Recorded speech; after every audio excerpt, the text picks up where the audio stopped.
So earlier this year, I was driving into work and it was a beautiful fall morning. The trees had not yet lost their leaves, the sky was bright blue, the sun was warmly shining, and as I made a turn around a corner, I looked to the other side of the street and there was this dad carrying his daughter on his shoulders. And it looked as though he was walking home, having just dropped one of his other kids off at school. And as I looked at the daughter on his shoulders, you could tell that she was having the time of her life. She had this little bottle of bubbles and was blowing bubbles in the air. She was pointing at the birds that flew by. She was talking to herself, having the time of her life. But then I looked down at her dad. And her dad had a very different expression on his face. He was looking down at the ground, he had a very serious look, and it just appeared as though he was carrying the weight of the world on his shoulders. Now, I don't know exactly what was going on in his life in that moment, but his expression was very different from his daughter's expression. His experience in that moment seemed the exact opposite of his daughter's. And it makes me think sometimes we go through seasons of life when it just feels like we are carrying this heavy weight.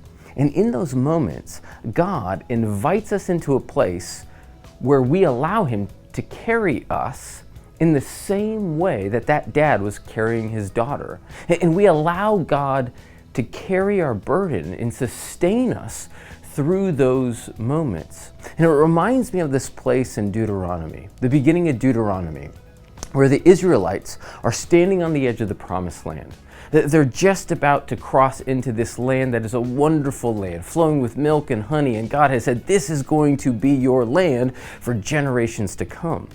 But in order to get to the promised land, they first had to wander in the wilderness for years, for decades. And as they're standing on the edge of the promised land, in Deuteronomy chapter 1, God tells them this. This is Deuteronomy 1, verse 31.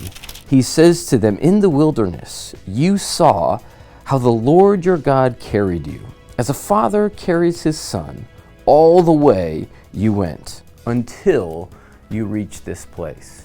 See, no matter if you're going through a hard time and it feels like you're carrying the weight of the world on your shoulders, God invites us to put that burden on Him, for Him to carry you, for Him to sustain you in the same way that that daughter was just loving being on her dad's shoulders. And it doesn't mean all of your worries and all of your anxieties and all of your concerns are going to disappear. But as 1 Peter also says, cast your cares upon the Lord, because He cares for you, and He will sustain you, and He will carry you no matter what season of life you're in. So if life feels weighty and heavy, the encouragement this morning is to turn to the Lord, knowing that God will sustain you every step of the way.